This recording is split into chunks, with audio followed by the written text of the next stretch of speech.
Army court room में आज एक केस अनोखा खड़ा था।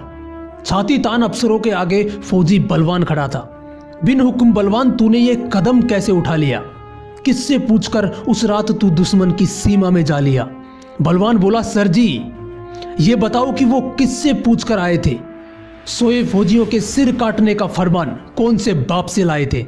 बलवान का जवाब में सवाल दागना अफसरों को पसंद नहीं आया और बीच वाले अफसर ने लिखने के लिए जल्दी से पेन उठाया। एक बोला, बलवान हमें ऊपर भी जवाब देना है और तेरे काटे हुए सिर का पूरा हिसाब देना है। तेरी इस करतूत ने हमारी नाक कटवा दी, अंतर्राष्ट्रीय बिरादरी में तूने थू थू करवा दी। बलवान खून का कड़वा घूंट पीकर रह गया। आंख में आया आंसू भीतर को ही बह गया। बोला, साहब जी अगर कोई आपकी माँ की इज्जत लूटता हो, आपकी बहन बेटी या पत्नी को सरेआम मारता कूटता हो, तो क्या आप पहले अपने बाप का हुक्मनामा लाओगे या फिर अपने घर की लुटती इज्जत खुद बचाओगे? अफसर नीचे झांकने लगा, एक ही जगह पर ताकने लगा। बलवान बोला, साहब जी गांव का गवार हूं, बस इतना जानता हूं कौन कहां है देश का दुश्मन, सरहद पे खड़ा खड़ा पहचानता हूं। सीधा सा आदमी हूं साहब, मैं कोई आंधी नहीं हूं, थप्पड़ खाकर गाल आगे कर दूं, मैं वो गांधी नहीं हूं। अगर सरहद पे खड़े होकर गोली ना चलाने की मुनादी है तो फिर साहब जी माफ करना, ये काहे की आजादी है? सुनो साहब जी, सरहद पे जब जब भी छिड़ी लड़ाई है, भारत माँ दुश्मन से नहीं आप जैसों से हारती आई है। वोटों की राजनीति साहब जी लोकतंत्र का मैल है और भारतीय सेना इस राजनीति की रखेल है। ये क्या हुक्म देंगे हमें जो खुद ही भिखारी हैं? किन्नर है सारे के सारे, ना कोई नर है ना नारी है। ज्यादा कुछ कहूं तो साहब जी दोनों हाथ जोड़ के माफी है, दुश्मन का पेशाब निकालने को तो हमारी आंख ही काफी है। और साहब जी एक बात बताओ, वर्तमान से थोड़ा सा पीछे जाओ।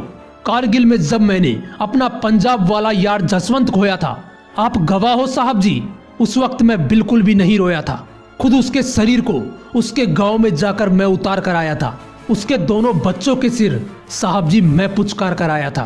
पर उस दिन रोया मैं जब उसकी घरवाली हौसला छोड़ती दिखी और लघु सचिवालय में वो चपरासी के हाथ पांव जोड़ती दिखी। आग लग गई साहब जी, दिल किया कि सबके छक्के छुड़ा दूं, चपरासी और उस चरित्रहीन अफसर को मैं गोली से उड़ा दूं। 1 लाख की आस में भाभी जी आज भी धक्के खाती हैं। 2 मासूमों की चमड़ी धूप में यूं ही झुलसी जाती है। और साहब जी शहीद जोगिंदर को तो नहीं भूले होंगे आप? घर में जवान बहन थी जिसकी और अंधा था जिसका बाप। अब बाप हर रोज लड़की को कमरे में बंद करके आता है और स्टेशन पर 1 रुपए के लिए जोर से चिल्लाता है। पता नहीं कितने जोगिंदर जसवंत यूं अपनी जान गंवाते हैं और उनके परिजन मासूम बच्चे यूं दर दर की ठोकरें खाते हैं। भरे गले से तीसरा अफसर बोला, बात को और ज्यादा ना बढ़ाओ, उस रात क्या क्या हुआ बस यही अपनी सफाई में बताओ। भरी आंखों से हंसते हुए बलवान बोलने लगा। उसका हर बोल सबके कलेजों को छोड़ने लगा। साहब जी उस हमले की रात हमने संदेश भेजे लगातार 7, हर बार की तरह कोई जवाब नहीं आया। 2 जवान मारे गए पर कोई हिसाब नहीं आया। चौकी पर लगे जवान लगातार गोलीबारी में मारे जा रहे थे और हम दुश्मन से नहीं अपने हेडक्वार्टर से हारे जा रहे थे। फिर दुश्मन के हाथ में कटार देख मेरा सिर चकरा गया। गुरमेल का कटा हुआ सिर जब दुश्मन के हाथ में आ गया, फेंक दिया ट्रांसमीटर मैंने और कुछ भी सूझ नहीं आई थी। बिना आदेश के पहली मर्तबा सर मैंने बंदूक उठाई थी। गुरमेल का सिर लिए दुश्मन रेखा पार कर गया। पीछे पीछे मैं भी अपने पांव उसकी धरती पर धर गया, पर वापिस हार का मुंह देख कर नहीं आया हूँ। वो 1 काट कर ले गए थे, मैं 2 काट कर लाया हूँ। इस बयान का कोर्ट में न जाने कैसा असर गया। पूरे ही कमरे में एक सन्नाटा सा पसर गया। पूरे का पूरा माहौल बस एक ही सवाल में खो रहा था कि कोर्ट मार्शल फौजी का था या पूरे देश का हो रहा था। जय हिंद, वंदे मातरम।